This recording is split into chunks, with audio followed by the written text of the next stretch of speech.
Welcome to the Highlights from Ukraine podcast, your daily audio summary of the latest news reported in the Ukrainian media. If you like what we do, you can support us by sharing the podcast with your friends and family. You could also rate us in the apps where you're listening to this podcast: Apple Podcast, Google Podcast, Spotify, or any other app. My name is Artem, and here is the news. 319 days less the Russian invasion of Ukraine. President of Ukraine Volodymyr Zelensky informed that the situation on the front line has not changed significantly in the first week of the year.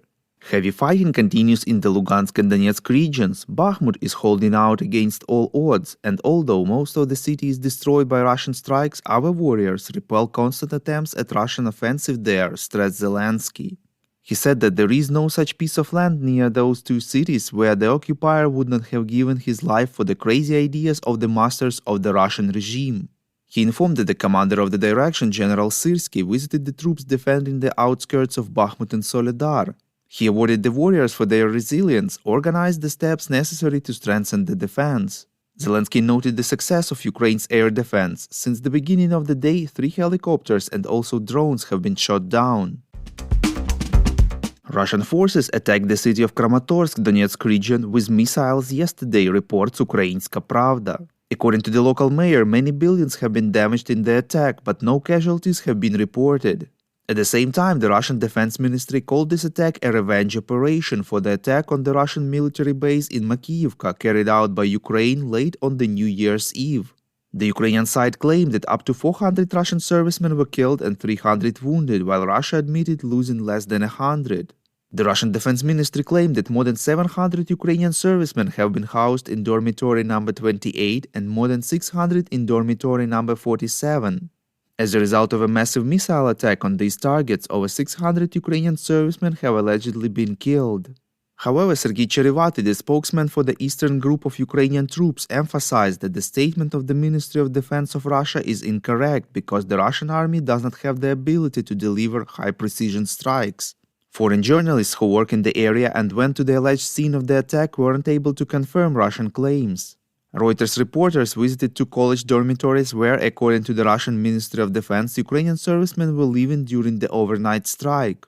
Both dormitories were not directly hit by the rockets and did not suffer serious damage. There were also no signs of military personnel living there and no signs of bodies or traces of blood. Finnish and Italian journalists from the scene of the events also didn't confirm the Russian version.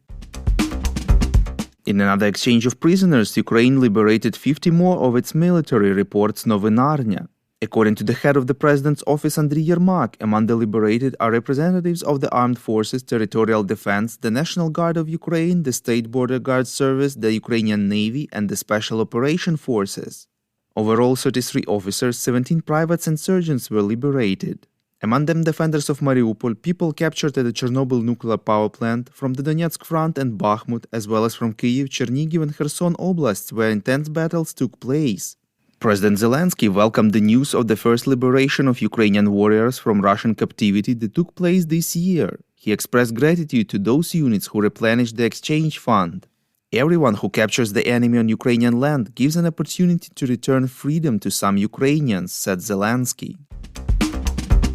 Greece announced that it is ready to give up the Marder fighting vehicles that it was about to receive from Germany in favor of Ukraine, which can speed up the delivery of these armored vehicles to Kyiv, reports European Pravda. Last year, Germany and Greece reached an agreement that Berlin would supply Marder vehicles to Greece and Athens in return would give Kyiv Soviet-made BMP-1. According to the Greek Prime Minister, to date, Greece has supplied Ukraine with even more fighting vehicles than was guaranteed by the contract. Greece received the first 14 Marder vehicles from Germany and delivered 20 of its vehicles to Ukraine. We call on you to demand from governments of your countries to impose the toughest sanctions possible on Russia and its citizens to stop their invasion of Ukraine.